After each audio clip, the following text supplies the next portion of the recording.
For more now on those protests, we turn to Robert Weissman, co-president of Public Citizen, a consumer advocacy group that is one of the protest organizers. Robert, thank you so much for being here. You just got back from the D.C. rally downtown from your office. How was it? It was awesome. We had hundreds of thousands of people on the street to protest Donald Trump's authoritarianism.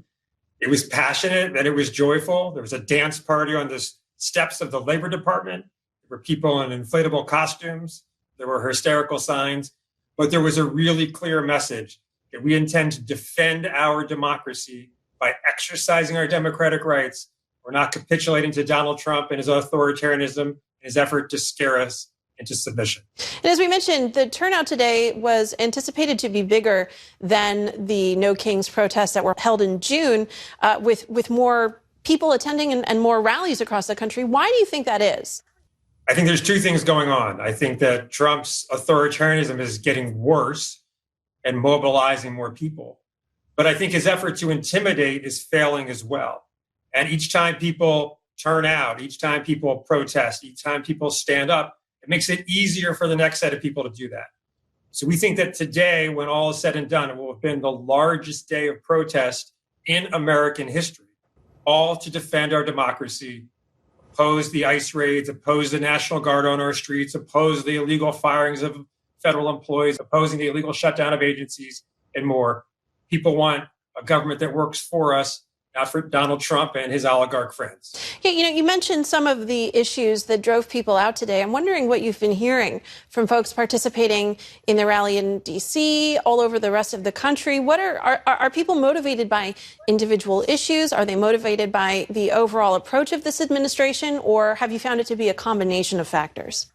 Yeah, I think it's both. I mean, I think people are really worried about the fate of our country and understand that in total, what Trump is trying to do is take away our democracy and replace it with an authoritarian regime. So some people may be more motivated by the pressure on universities or by the illegal abductions of immigrants or by the deployment of the National Guard or by the shutdown of the Consumer Financial Protection Bureau that's protecting us from financial fraudsters or by the weaponization of the Department of Justice. But everybody understands whatever the thing that gets them going, it's all part of a bigger tapestry of this authoritarian agenda, and they're ready, willing, and passionate about standing up to it. As you well know, Republicans, other allies of President Trump, have been criticizing these rallies. Speaker Mike Johnson referred to it as a hate America day of protest, and that it was really there to stand against everything that America stands for. And I wonder, what do you make of that criticism? Well, it was both ridiculous. We had millions of Americans on the street today from all walks of life, in every state, in every congressional district, in Speaker Johnson's district with 12 different events, all kinds of people. They don't hate America. They love America. But it was shameful, too, because you may disagree with what the protesters are asking for, but you should be embracing and celebrating our right to protest instead of telling us stay home and be quiet or claiming that we're seeking violence by exercising our First Amendment rights. Protest is what's driven every significant moment of progress in American history, including our independence. And it's protest now that's going to block this authoritarian agenda of Donald Trump. And what do you want Americans to take away from today's events? I think what Trump is trying to do is make people feel scared and isolated and that his agenda is inevitable. And when you see this outpouring of people on the streets, even if you weren't part of it, you should know that you're not alone, that people don't agree with this agenda. And if you didn't join today, join the next one. Find a community organization.